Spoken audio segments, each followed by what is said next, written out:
AMD is dominating the tech space. A Rabbit's R1 situation is getting worse and worse, and we have a lots of lawsuits to talk about. Hey, there's Akash from Techno. Welcome to a fresh new episode of the TD News Show.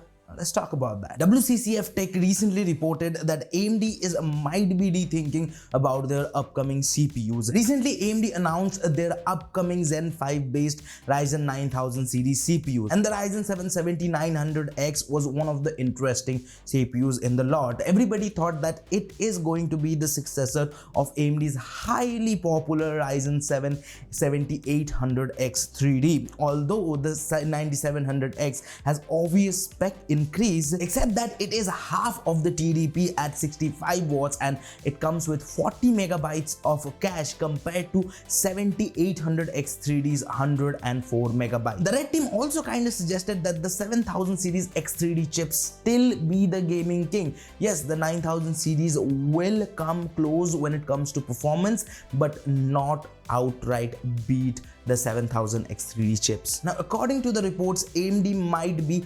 re-evaluating and increasing the TDP of Ryzen 7 9700X's TDP from 65 watts to 120 watts, which might then leads to a boost or base clock increase. But in the article, it is not confirmed that all these changes are coming to this SKU from the first day, or this will be reserved for a completely new SKU for future launch. Again, all these are rumors, so take them with a grain of salt. On the other hand, another Ryzen CPU, the Ryzen 9 9950X, which is supposed to be Zen 5's flagship CPU with 16 cores and 32 threads, with a base of 4.3 and a boost of 5.7 GHz, is 45% faster compared to its predecessor 7950X. First posted by Igor Kevinsky, a member Of AnandTech forum, later reported by WCCF Tech. The forum member got these results from someone who has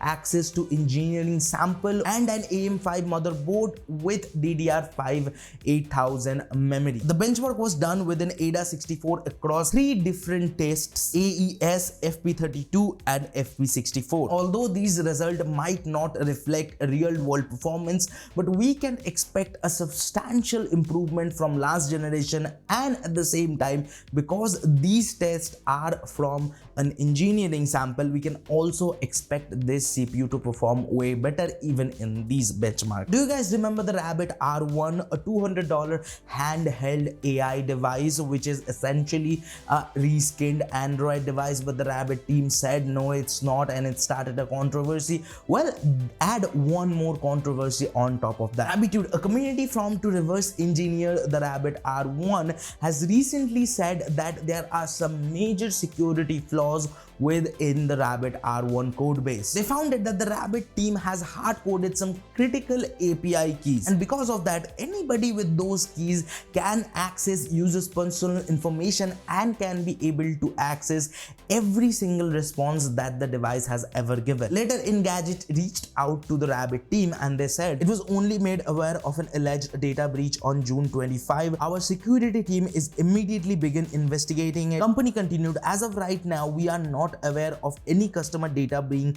leaked or compromised to our system. If we learn any other relevant information, we will provide an update once we have more detail. Next up, let's talk about Apple and Microsoft, because EU might be going after both of the companies. Apple has recently opened their app store for third-party payment providers, but still preventing developers from steering their customers to other options for content and pricing, which is a clear violation of EU's DMA law, which can lead Apple to a $30 billion of fine. And on the other hand, Microsoft has been bundling their Teams and Office 365 with their Microsoft 365 software suite, which again is in EU's eyes is a clear violation of their competition law, although any monetary value hasn't been revealed, at least at the point of making this video, but both of the companies are under watchful eyes from EU. Microsoft also recently released their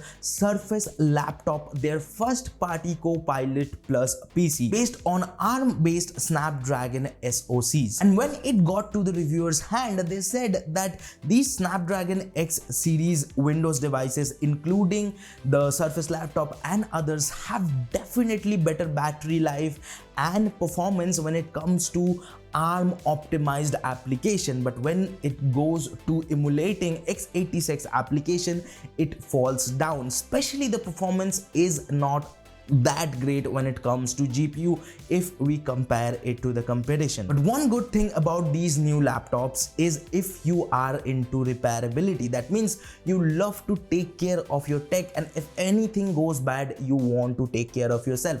Because according to iFixit, the last generation Surface laptop wasn't really that repairable, but this generation of Surface laptop are really repairable because they have recently updated their repairability score of Surface laptops from 0 out of 10 to 8 out of 10. But our quick news is always 10 on 10. So let's talk about some quick news. LG is bringing tandem OLED display similar to M4 iPads to Windows market. Google is reportedly building a AI chatbot based on celebrity and influencers. Ryzen AI 365 shows a 15% improvement over previous gen. A new shipping manifest indicates that AMD is testing their Strix Halo APUs with 120 megabytes memory configuration. Seagate is selling refurbished hard drive at cheap. So that was all for today's techie stuff, and if you want to know more about any of the stories, well, all the links are linked down in the description, so don't forget to check them out. So with that being said, if you like the video, hit the like button. If you haven't, well, feel free to dislike, and if you want to watch more videos from us, check out this video right here, and if you want to subscribe, well, do it by here. And there's Akash, and I will see you guys in the next one. Peace.